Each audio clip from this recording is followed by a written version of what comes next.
And I have now, because there's constant traffic up and down that alley, foot, trucks and all kinds of stuff. I have a giant spotlight out there now that shines from that trailer that's there all the way back into the alley. And it has certainly stopped a lot of people traveling in that alley. I think if we light up the night, they want to be in shadow. Light it up, put lights around your house, put them on a timer. Like I said earlier, I'm a big fan of lights. I I'm like a big lights. fan of lights. I look out my windows, I take pictures, I video, I make movies. I know more about what goes on around outside of my house now than I did before these people started stealing things from me. I think the new street lights has helped a lot. Yeah. We're trying. I think they help a lot. We still have, there's still some areas that we just can't get street lights to. That's where, we're gonna need everybody's help to try and, exactly. Right.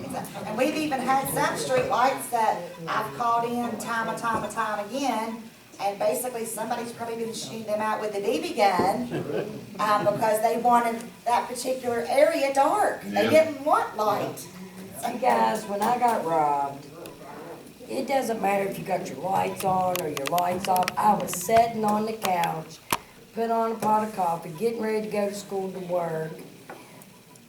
Dummy me. Okay, Blake's truck was black, right in front of the window where I was sitting. Monty's boy Zach has an STN just like it. Okay. The man walked right there in front of my window, right there where my mom's laying. All the lights on. Dogs are barking. I still can't see nothing. Next thing I know, I see the red lights going up the road. Bam, you're robbed. They're gonna rob you with lights, daylight, dark. Some of them. They want it, they gonna get it. Some of them. The pros that are good at Exactly, it, and that's one thing. the criminals meth that we're labs, seeing- all that, the ones that do it for a living, that's how they survive. Right. They don't care what time of day or night it is. Some of them are gonna do what they're gonna do regardless of what you do. what But I'm now saying. some of it can be deterred. Like Katie talking about her light. Well, it's When she lit first up. put her light up, they stole her light. Yeah, I'll share that. She's got to tell you that part. Her first light, they stole it, but she went and got a bridle one, so, And one that was permanent. yeah. That was more permanent. Some of it can be deterred and some of it can't, so. The Bible says to make the way of the transgressor a little harder. Yeah, right. Two girls that love me, Hang on, we've got too many talking here. Go ahead, lady. the two girls that robbed me last Saturday, 2 weeks ago Saturday, it was like 7:30 in the evening. They must have seen me leave my house, walk up the street. And they got the toolboxes and stuff out of my car. The neighbor seen them do it. And you know what she said to the neighbor? This is my husband's toolbox. She borrowed it and I'm getting it. And he didn't know any better, or he said he did. They're slick. Yeah, and That's- I then she mean- pretty much said the same thing about someone they stole something on Madison Street. Exactly. Got somebody's car and said, oh, we're staying with these people. They told us to get this out of the car. I mean, they tell these stories to people who see them. Those are some of our seasoned criminals. Yes. I mean, and that's just, I'm not gonna call them professionals because they're not robbing banks or stealing gold bars, but I mean, they're very experienced. Well, apparently they must take stuff that they really can't afford to buy because they use it for everything else, like toilet paper. everything Exactly, else. toilet paper, Right. tissues, Blankets. We got another hand over here. a lot of, You mentioned the, all your newer cars have got these panic alarms on with remote. If somebody's around your house messing around, you can hit that button and it gets the alarm and people get out of Dodge when you do that. Everybody hear that? If you got a panic alarm on your car, the kind you push the button, if you hear somebody out around your house at night or see something strange, hit that button. Actually, it's good to take your keys in your bed. It's a good idea. Go ahead, ma'am. What happens if you see some of this going on or hear something during the night and you call and there's no one on duty? So what happens then? You wait till the next day? There's not a whole lot. They've called, got me out of bed before. I don't know if they're here tonight or not, but somebody. Phone No, number. no, that's fine. I want your phone number. I have your cell phone number. Sometimes, and you know I'll come too, but sometimes there's just not anybody on duty. Yeah, but And we see, can't help that's it. If I'd be up at 2 o'clock in the morning. I understand. See something or hear something, scared to death, and call and then there's no one. If it's serious enough, they will call somebody out. I do know that. Go ahead, Tom. That's what I was saying, have you been, That's when you call 911 and say shots fired. I guarantee you they get some. have you, I had a friend that's young. Go, Todd's got a comment over here. have you been a dispatcher for quite a few years? Yeah, I've took a lot of calls, and what the trooper told you earlier about, get as much information as you can give me. Yeah, if I'm the dispatcher sitting over taking that phone call, the more you give me, the better off we are. Yes, there's gonna be times when this county has no law enforcement on duty whatsoever. Depending on what the issue is, they will call out deputies or state troopers. But they're not gonna call them out because somebody stole your gas. If somebody's out there shooting at your house, they're coming. Yeah. So it just depends on what the issue is, whether they will get called back out from home. And what you gotta take into granted too is the 911 center is dispatch. The 911 center are not police officers, they're not firefighters, they're not paramedics. They're dispatchers. They can't bring a fire truck to your house, they can't bring an ambulance to your house, and they can't bring a police officer to your house. The only thing they can do is advise those agencies that a request for assistance has happened and provide them the information that you gave them. Right. It's then up to that agency to respond to whatever emergency you may be having. So what's going on at your house, the more detailed and the more calmly you can refer that information, the easier it is for that dispatcher then to help get you the help you need. But yes, if somebody stole your gas, you probably won't see an officer until tomorrow. If somebody's out there stealing your car, or they're kicking in your front door, they're shooting at your house, or, you know, when it escalates to a certain level, the deputies and the troopers will be coming. Right. So just remember, Somebody on the phone, though, like you said, there's. If it's at my house, they can just take their time on getting there. There's somebody on the phone at all. what happened to me? My phone. There's all kinds of somebody. And that comes to, it comes back to the money thing. Does anybody else have any helpful information or something way back there in the back? But somebody's on the phone. I've got a building that's across the street over here. Back in May, somebody broke in my building. I had it dead bolted, had the back door screwed shut, everything. They broke in my building. They done between $12,000 and $13,000 worth of damage and items that was stolen. My advice to anybody, there is no way you're going to remember your items that was stolen. Buy you a cheap digital camera. Take a picture of every corner and every space. If you've got items that's expensive, take a picture of your items and then take a picture of the serial number. Right. Keep it on the memory card and download it on your computer. Keep the memory card in a different spot, because if they steal your computer, you still got a memory card. When the officers come out, then you can tell them exactly what was stolen off of you. I'm still finding stuff that was stolen off of me to this day. My building is the building beside City National Bank, which is across the street right here. You know, honestly, it feels like you've been raped once somebody's robbed you, you know? And you never get over it. You never get over it. You know, and I'm looking around this room, I know there's at least 10 people in here that's had stuff stolen off of them. You know, but take pictures of it. If you take a picture of an item, get the camera close enough to get the serial number. They go to the pawn shop to look at items that's there. If you've got a picture of that item, if it has a paint spot on it, they can use that. Right. I was not able to give a serial number for any item because I never thought I'd be robbed right here beside the bank in the middle of town, you know? But it's awful. They ripped my plumbing out. They ripped all my light fixtures. I had dropped something like this. They ripped it out and stacked it up in the middle of the floor. I had totes of flea market stuff that was stolen. I mean, it's every day you hear somebody getting something robbed from. I do a flea market over at West Hamlin. Had a laptop stolen 2 weeks ago. I mean, it's ridiculous. You know, the magic number around in this county is $40. It's $40 for an Oxycontin. Yeah, You know, it doesn't take a brain scientist to figure it out. The shake and bake stuff that they're talking about, I hear people talking about the stuff every single day, you know? And you can probably walk within 100 yards of any one house and somebody's doing drugs here, right here in this town, you know? They can't do it alone, people's just gotta stand up, you know? I work at the nursing home over here in Hamlin. I get called out for emergencies with the nursing home at odd hours of the night. I was coming through a year ago. Seen somebody going through a window, stopped the state police and the Hamlin police out here in town. They went straight out. You know, they don't know it unless you let them know. right.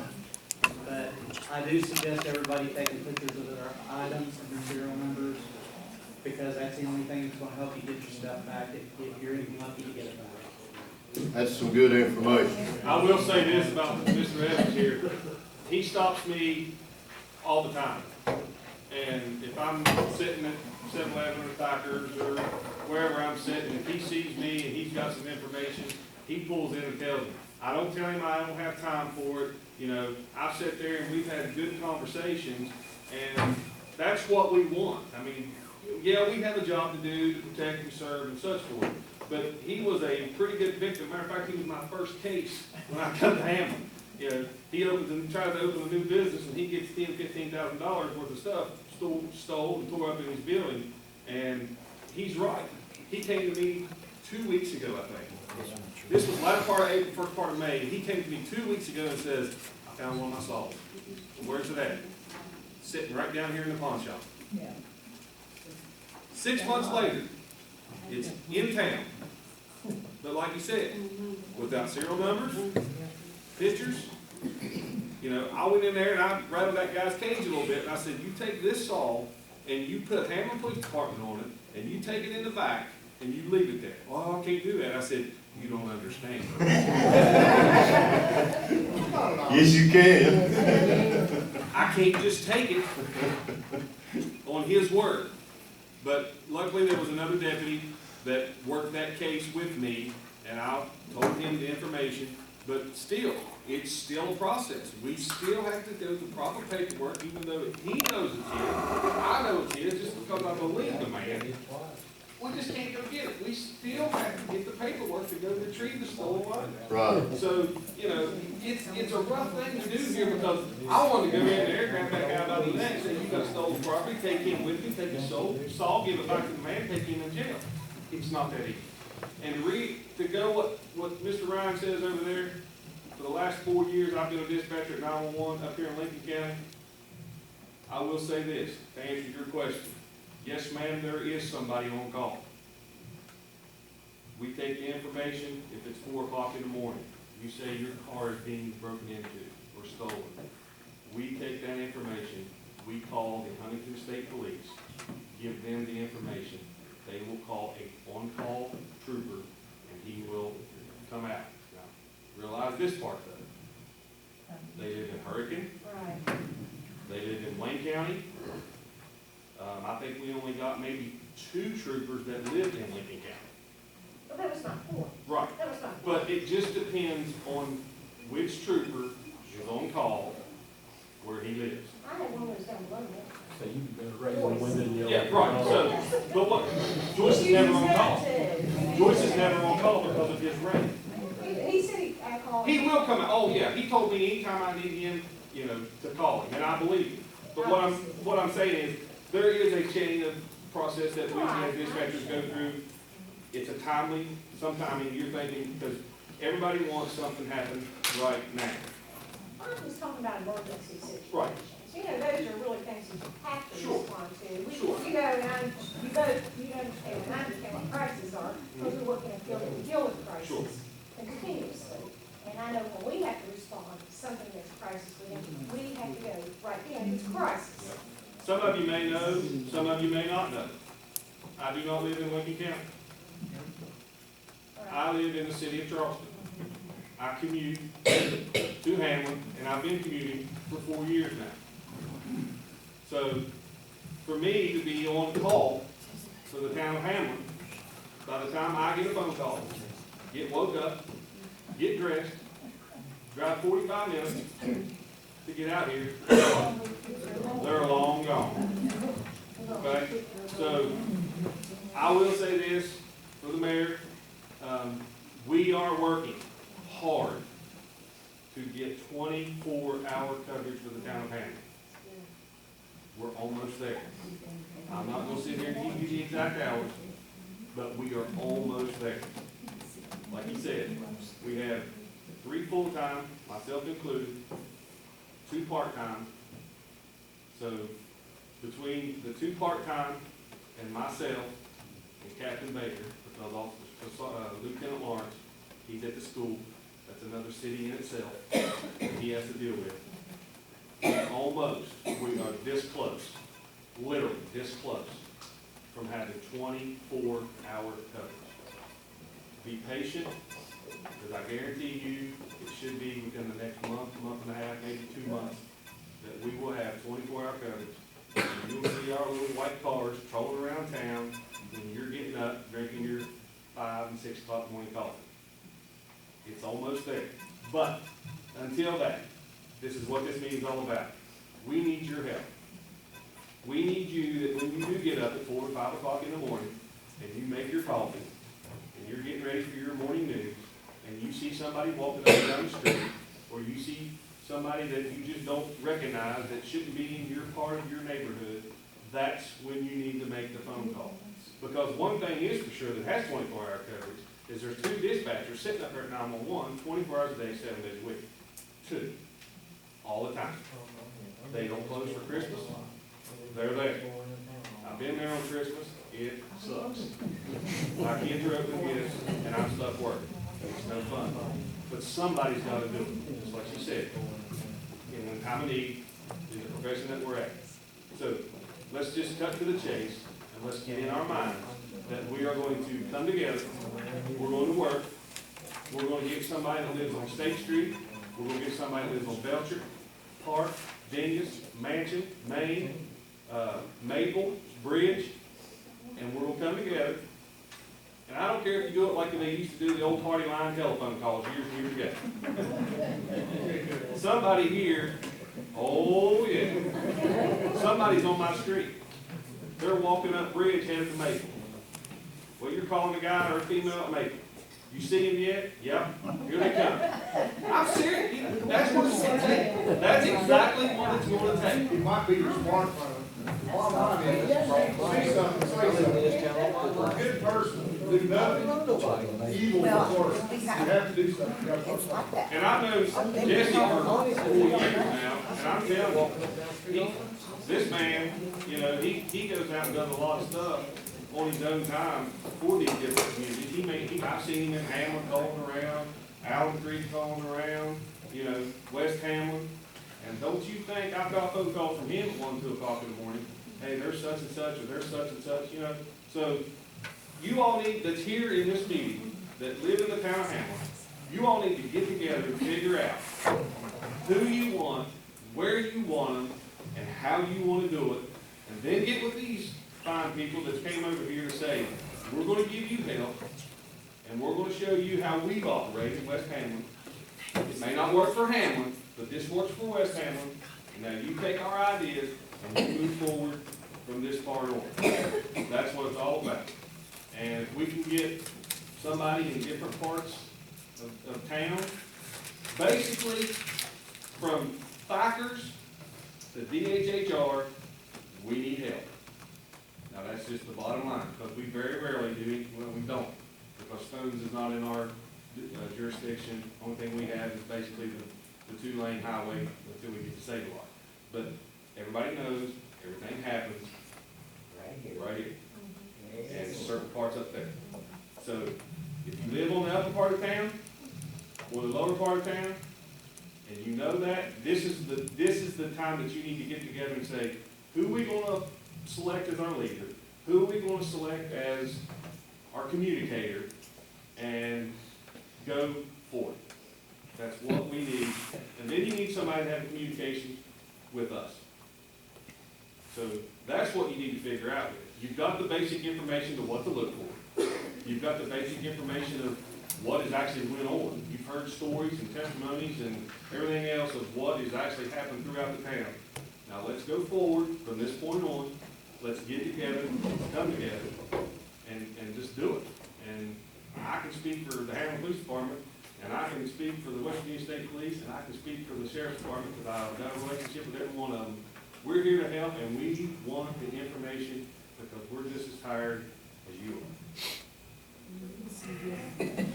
Thank you, Jason. I don't think I have to say anything. That's the preacher coming out. Yeah, amen, brother. I know everybody's getting restless. We've been here for a couple of hours, and again, I want to thank everybody for coming. It's been educational, it's been positive. I think we've all learned something. I think now we've all got a better desire to get something done. I think I seen one more hand come up back there. I'm not gonna leave her out. Go ahead, Donna. I live on the court, and one of the things I'd like to say in response to what Dick was just saying, and some of the other officers here, I hear an awful lot of complaints about the fact that the town cops are doing nothing but giving tickets to people who are driving 2 miles over the speed limit. First of all, because I live on the court, I see what they do all the time. And those folks are not doing 2 miles over the speed limit. Right. Thank you very much. I mean, people drive through this town like it doesn't exist. Some of them drive like they're daring us. Like 40, 45, 47, 47, 48. We're familiar with it. I'm not excluding big trucks. Like I say, I live right on the court. There is not a time, a day or night that there's not traffic go through this town. Granted, it picks up about 4 o'clock in the morning, but there's traffic all night long. We have 7-Eleven down here, a lot of it's justified.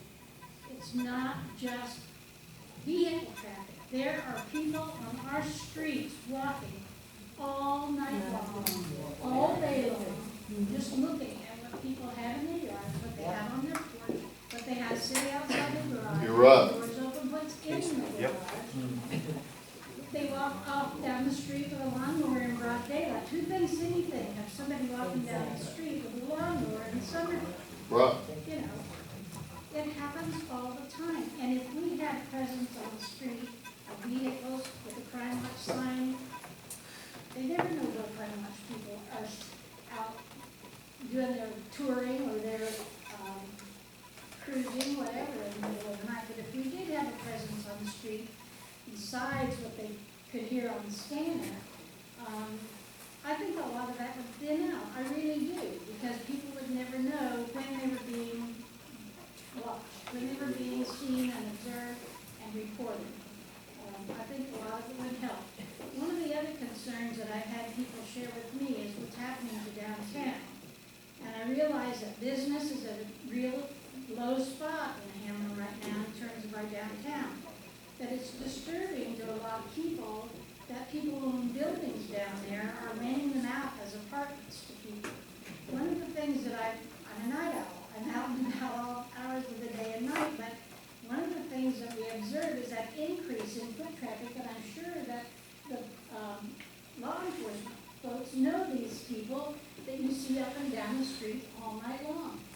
That it's really begun to concentrate in downtown, and that's troubling for folks. We've seen an increase in the break-ins right downtown since all that's come about too. And it is concerning. I don't know that there's anything the town can do about that in terms of any kind of zoning or anything, restrictions of the building uses in the downtown area. Not at the present time, there's not. Yeah, but it might be something that we might want to think about in the future. You know, we've had pockets in community of, I guess you could call hotbeds, you know, where, okay, I know where they live, but it's really becoming troublesome to see out-of-town cars, out-of-state cars, out-of-area cars parked on the main street in the middle of the night. There's no good reason for anybody to be parked down there if they don't have business there. And who does at 2 o'clock in the morning? So I just want to commend the law enforcement we do have on duty. I see what they do all the time. I have a scanner at home. I listen. I hear what these guys go through, and they go from one call to another. Just like they don't even get back from a call, and they've already got another call to deal with. And I really want to applaud the work that I know they do. Thank you, Noah. One thing that these guys find, if you think a lot of times they're given speeding tickets, it gives them an opportunity to smell what's in those vehicles. You're right. They find a lot of drugs and all that away too. You're right. A lot of drug They traffic. may just be getting a warning about the speeding, but it gives them an opening to find those. Looking for a probable cause. Right. You're right. It's very interesting with what we actually find. Some of you have no idea, because like they said, I mean, me personally, and I probably shouldn't say this, but I'm going to, just after what she said, I really don't bother nobody speeding wise unless they're going 33 or more. And I know that sounds kind of weird and, you know, but it is what it is. But, here's the thing. How many times have I wrote speeding tickets in the last 6 months? It's not very much. But I pull them over because they're speeding, and I end up getting other things. Maybe even an arrest because they're driving revoked. Maybe they're drunk. Maybe they've got drugs. Maybe they ain't got no license. Maybe they don't have any insurance. Guns. Guns. Myself and Officer Lawrence. Wasn't even gonna pull them over. And just something about what they did, because we got behind them, out of state license plate, got behind them, they started acting weird. I said, well, how can you tell at night? Well, when they keep going back like this and looking where you're at. So we pulled them over, ended up confiscating 2 guns. She was wanted out of the state of Georgia, and he was a felon out of the state of Georgia. That was coming through Hamlin. Yep. And knock on wood, it never happens again, but who knows what they were going to do? Who knows what they were going to do? They were just coming through Hamlin, 2 guns, lots of drugs, pills, and they were wanted out of another state. So, you know, she's right. I mean, you all see us out there. We sit out there at the middle school. I sit out there, you know, so many minutes of an hour, try to move, but I can't speak for the other guys. I can only speak for myself. But if an opportunity presents itself, we're going to take the bad guys down. But we need your help, okay? And the scanner thing is a good thing, but it's also a bad thing. Because supposedly I got beat up or somebody got beat up because of the pursuit that happened a few weeks ago. Stuff like that, that's just, you know, that's crazy. But it's a good thing, it's a bad thing, but it gives people to talk about. But we're here, we need your help. Okay, when are we gonna have our next meeting, is what I wanna know. I think Olive is going to get with the Crime Watch crew and get some information from them, so I have a weird feeling that Miss Olive's gonna be in charge of that. Well, she needs something else on her plate. Yeah, she needs something else to do. You want to, if you're interested in Crime Watchers, get your name and telephone number, and we'll go from there. And by the way, hospice is having a hot dog sale. Right week, at 5 till, 10 till 5, out of the French Yard across the playground. So come support us. There is a grant called the Drug Free Community Grant that we can get, that we're able to sign. Awesome.